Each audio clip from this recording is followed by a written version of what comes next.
Hello people, BD geeks ওয়েবসাইটের পক্ষ থেকে জাভাস্ক্রিপ্ট ভিডিও টিউটোরিয়ালস আপনাদের সবাই ওয়েলকাম জানাইতেছি। আমি ফয়সাল আহমেদ। সো আজকের ভিডিও টিউটোরিয়ালে লাস্ট ভিডিও টিউটোরিয়ালে আমি ভাবছিলাম যে ফাংশনে আপনাদের সাথে আর তেমন কোনো আলাদাভাবে ফাংশনের জন্য টিউটোরিয়াল তৈরি করা লাগবে না, বাট আজকেটা সম্ভবত বেসিক্যালি ফাংশন সম্পর্কে আরেকটা টিউটোরিয়াল হতে যাচ্ছে। বাট এটা একটু ডিফারেন্ট টাইপের এবং এখানে আমি একটু ভ্যারিয়েবলস নিয়ে আলোচনা করবো। আপনাদের সাথে প্যারামিটার্স পাসের ক্ষেত্রে কীভাবে ভ্যারিয়েবলসগুলোকে ডিফারেন্টভাবে ইউজ করা যায় সেই সব সম্পর্কে আপনাদের সাথে আলোচনা করবো। অ্যান্ড আশা করি এক্স্যাক্টলি জাস্ট ফাংশন সম্পর্কে আরেকটা পার্ট হিসেবে না দেখে আপনার এই ভিডিও টিউটোরিয়ালকে একটু ডিফারেন্ট টাইপের একটা ভিডিও টিউটোরিয়াল হিসেবে দেখবেন। এবং যেহেতু ফাংশনটা খুবই হিউজ টাইপের একটা কনসেপ্ট এবং খুবই খুবই ইউজফুল একটা জিনিস, এই জন্য জিনিসটা নিয়ে যদি 10টা টিউটোরিয়ালও বানাই তাও আপনাদের বিরক্ত হওয়ার কথা নয়, কেননা জিনিসগুলো আপনার অনেক বেশি কাজে লাগবে। সো দেখা যাক আজকে আমরা কী শিখতে পারি। অ্যান্ড ফাংশনের ক্ষেত্রে আমরা জাস্ট আগে টিউটোরিয়াল দেখেছিলাম যে ধরা যাক আমরা আমাদের দুটো ফাংশন আছে। সাপোজ ফাংশন, জাস্ট সিম্পলি আমাদেরকে আগে ফাংশন লিখতে হয়, নট ফুসনশন। এনিওয়েজ ফাংশন বানান করতে ভুল করবেন না, কেননা এই জিনিসটা খুবই ক্রুশাল একটা জিনিস। এটা আপনাকে এক্সাক্টলি ফাংশনে লিখতে হবে। দেন আমাদেরকে লিখতে হবে আমাদের ফাংশনের নেম। সো ধরা যাক আমাদের একটা ফাংশন আছে লেখা নামের। দেন আমাদের জাস্ট ফাংশনের বেসিক টেমপ্লেটটা তৈরি করে নিই। দেন আমরা আমাদের ভিতরে ফাংশনটার কাজটা লিখবো। ধরা যাক আমরা লিখতে চাইতেছি ডকুমেন্ট ডট রাইট। দেন আমরা একটা লেখা লিখবো এখানে, যে কোনো একটা লেখা। সো আমরা জাস্ট সিম্পলি লেখা লিখে দিই, লেখা এই কথাটা থাকুক, নট এখা, লেখা। দেন আর একটা ফাংশন তৈরি করলাম, যে ফাংশনটার নাম হচ্ছে অ্যাকচুয়ালি লেখা জোখা। দেন অ্যাকচুয়ালি ঝোঁকা ওর ঝোঁকা, লেখা জোকা আর লেখা জোকা। এনিওয়েজ আপনারা চেক করে নেবেন। অ্যাকচুয়ালি আমি এখানে বাংলা শিখাতে আসিনি, প্রোগ্রামিং শিখাতে এসেছি। সো আপনারা জাস্ট চেক করে নেবেন। এবং লেখা জোকা দুটো আলাদা আলাদা ফাংশন তৈরি করবেন, দুটো আলাদা আলাদা ফাংশন, আলাদা আলাদা লেখা আসবে। এবং যদি এবং ফাংশনগুলোতে কল করতে ভুলে গেছি, সো জাস্ট সিম্পলি ফাংশনটাকে কল করি, দুটো আলাদা আলাদা ফাংশনকে লেখা স্পেস অ্যাড করে দিলে আপনাদের জিনিসগুলো দেখতে সুবিধা হবে। সি স্পেস, দেন লেখা ফাংশনটাকে কল করলাম, দেন পরবর্তীতে যোগা ফাংশনটাকে কল করলাম। সো এখন যদি আমি পেজটাকে রিলোড করে আপনারা সরাসরি বুঝতে পারতেছেন কী করবে। অ্যান্ড আপনারা দেখতে পাচ্ছেন যেহেতু আমি বাটনটা রিমুভ করে নিয়েছি, ওই বাটনটা রয়ে গেছে এখানে। অ্যান্ড লেখা জোখা দুটো আলাদা আলাদা লেখা স্ক্রিনে চলে আসছে। সো এখন আপনাদেরকে একটা জিনিস দেখাতে চাইতেছি, সেটা হচ্ছে ভ্যারিয়েবলস।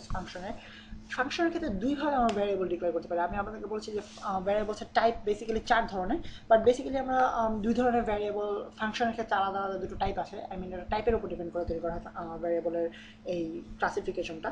একটা হচ্ছে গ্লোবাল ভ্যারিয়েবল, একটা হচ্ছে local variable. So global variable হচ্ছে অ্যাকচুয়ালি আমাদের ফাংশনের বাইরে একটা তৈরি করা ভ্যারিয়েবল, অর্থাৎ আমরা এই ফাংশনের ভিতরে একটা ভ্যারিয়েবল ক্রিয়েট করতে পারি। যেমন ধরা যাক var or text নামে একটা ভ্যারিয়েবল তৈরি করলাম।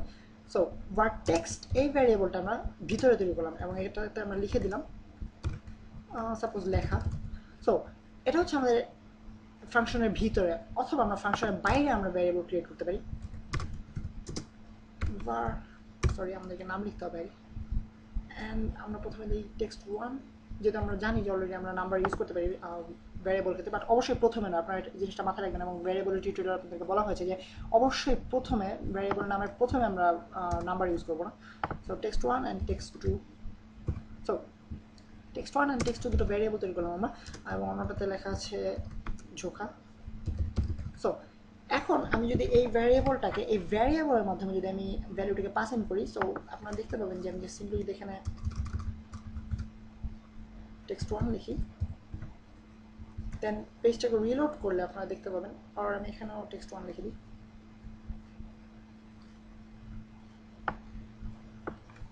টেক্সট 1।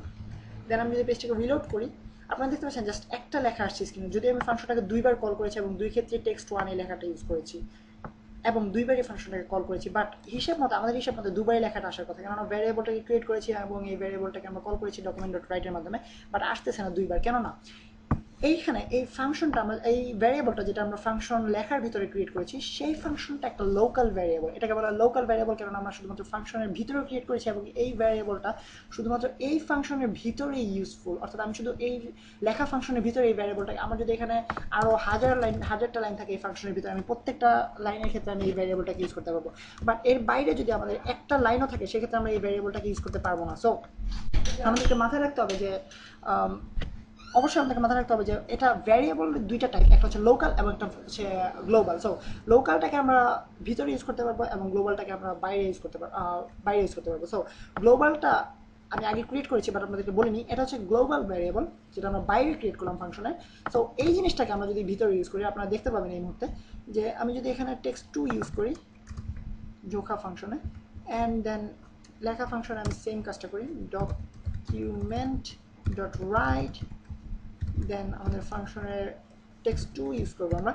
তো এখন যদি আমি পেজটাকে রিলোড করি আপনারা দেখতে পাবেন দুটো লেখা আলাদা আলাদাভাবে চলে আসছে।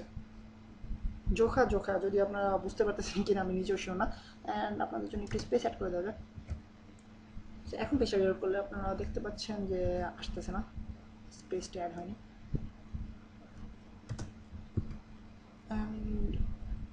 আর সরি, এখানে আমরা বাইরে আমরা যেহেতু গ্লোবাল ভ্যারিয়েবল ইউজ করতেছি সো আমাদেরকে বাইরে স্পেসটা অ্যাড করতে হবে।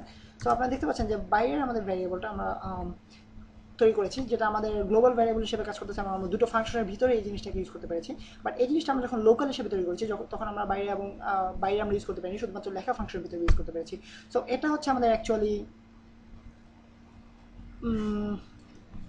ভ্যারিয়েবল, গ্লোবাল এবং লোকাল ভ্যারিয়েবল। সো আমরা একটা ভ্যারিয়েবল বাইরে তৈরি করি এবং ভেতরে ভ্যারিয়েবলটা না তৈরি করি, একটা গ্লোবাল ভ্যারিয়েবল তৈরি করলাম। সো এখন আরেকটা জিনিস আপনাদেরকে আগের টিউটোরিয়াল বলা হয়েছে বাট অ্যাকচুয়ালি আপনার কাছে এক্সপ্লেন করা হয়েছে কিনা আমি ঠিক শিওর না, সেটা হচ্ছে ভ্যারিয়েবলসের আমরা যখন ফাংশন নিয়ে কাজ করেছি তখন আমরা দেখেছি যে একটা ফাংশনের ভিতরে আমরা একটা ফাংশনকে কল করেছিলাম, যদিও সেটা বিল্ট ইন ফাংশন ছিল। আই মিন অ্যালার্ট ফাংশনকে আমরা অন্য একটা ফাংশনের ভিতরে কল করেছিলাম। বাট ঠিক এভাবে করে আপনারা আপনাদের নিজেদের তৈরি ফাংশনকে অন্য একটা ফাংশনের ভিতরে কল করতে পারেন। আই মিন আপনার একটু প্যাচ লেগে যাচ্ছে আপনাদের যে ব্যাপারটা আসলে অ্যাকচুয়ালি ব্যাপারটা হচ্ছে এরকম যে আপনারা একটা ফাংশন তৈরি করলেন লেখা, দেন একটা ফাংশন তৈরি করলেন ঝোঁকা। সো আপনি ঝোঁকা ফাংশনের ভিতরে লেখা ফাংশনটাকে কল করতে পারেন। আপনাদেরকে দেখানো যাক জিনিসটা আসলে কীভাবে কাজ করে। সো ধরা যাক আমরা লেখা ফাংশনের ভিতরে জোখা ফাংশনটাকে কল করবো। জাস্ট সিম্পলি আমরা যেভাবে বাইরে ফাংশনকে কল করি ঠিক সেরকম করে আমরা ফাংশনটাকে কল করবো। জাস্ট সিম্পলি ফাংশনের নামটা লিখবো জোখা, দেন আমাদের প্যারেন্থেসিস এবং সেমিকোলন। আমি যদি রিলোড করি আপনারা দেখতে পাচ্ছেন যে পুরো লেখাগুলো চলে আসতেছে। অর্থাৎ অ্যাকচুয়ালি টেক্সট2 এবং আমি শুধু জোখা লিখেছি, লেখা জোখা লিখতে হবে। আই মিন ব্যাপারটা বলতে লেখা জোখা এনিওয়েজ। সো রিলোড করে আপনারা দেখতে পাচ্ছেন যে দুটো লেখায় দুবার চলে আসছে। অ্যাকচুয়ালি আমি যদিও ফাংশনটাকে একবার কল করেছি মাত্র, লেখা ফাংশনটাকে কল করেছি, এই ফাংশনটাকে কল করিনি। সো অ্যাকচুয়ালি এটার ভিতরে এই ফাংশনটাকে কল করা হয়েছে বলে এই জিনিসটা চলে আসছে স্ক্রিনে। অ্যান্ড আমরা যদি এবং একটা জিনিস ট্রাই করা যেতে পারে আমরা, সেটা হচ্ছে দুটো ফাংশনের ভিতরে কল করি যদি অ্যাকচুয়ালি কী হয় ব্যাপারটা যে আই মিন আমরা যদি এই ফাংশনটাকে এই ফাংশনের ভিতরে আবার কল করি, অর্থাৎ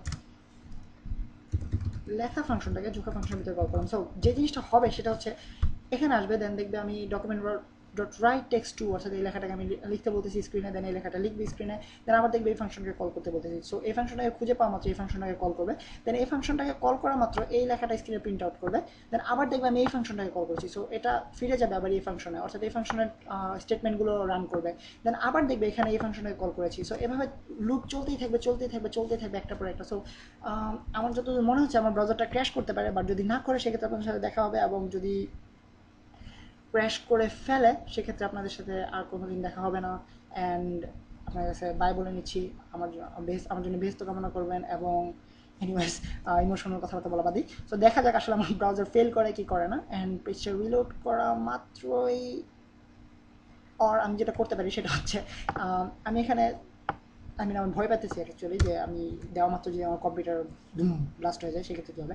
সো আমি যেটা করতে পারি সেটা হচ্ছে আমি অন মাউস ওভারে আমি এখানে, অর্থাৎ আমি যখন অন ক্লিকে দিয়ে দিই, অর্থাৎ আমি যখন ক্লিক করবো তখন এক্ষেত্রে আমি একটা প্রম্পট পেতে পারবো যে আমি মরতে চাই কি চাই না, একটা চুজ দিল আমাকে। সো আমি চয়েস করে নিতে পারবো যে মরতে চাই কি চাই না। এখন আমি এখানে এই ফাংশনটাকে কল করি, লেখা ফাংশনটাকে, অর্থাৎ আমি বাটনে ক্লিক করার ফলে আমার এই লেখা ফাংশনটা কল হবে।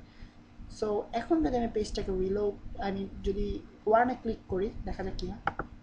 অ্যান্ড আপনারা দেখতে পাচ্ছেন সম্ভবত আমার ব্রাউজার ক্র্যাশ করেছে অ্যান্ড লেখা আসতেছে আসতেছে আসতেছে unlimited unlimited unlimited unlimited and সম্ভবত আমার ব্রাউজার থেমে গেছে সো এই পর্যন্ত আসছে এবং এর বেশি লেখা আসতেছে আমার ব্রাউজারে অ্যান্ড বাই চাইছি সো আপনাদের সবার কাছে হ্যালো হ্যালো হ্যালো এবং কনগ্রাচুলেশন জানান আমাকে সবাই এবং নেক্সট টিউটোরিয়ালগুলোতে আপনাদের সাথে আবারও দেখা হবে এবং আরও কুল কুল সব জিনিস দেখাতে পারবো সো যেহেতু একবার বাইচে আসছে এই উপলক্ষে আপনারা কুলখানির দাওয়াত থেকে বেঁচে গেলেন এবং আপনাদের আমার বাসায় সবাই আপনাদের দাওয়াত যদিও কুলখানির দাওয়াত নয় এর সাথে ভালো জিনিস খাওয়ানো হবে সো নেক্সট টিউটোরিয়াল আপনাদের সাথে আবারও দেখা হবে এবং জাভা স্ক্রিপ্টের অনেক কিছু খাওয়ানো হবে আপনাদেরকে সেই পর্যন্ত সাইন আপ করতেছি আমি ফয়সাল আহমেদ ফ্রম বিডিএক্স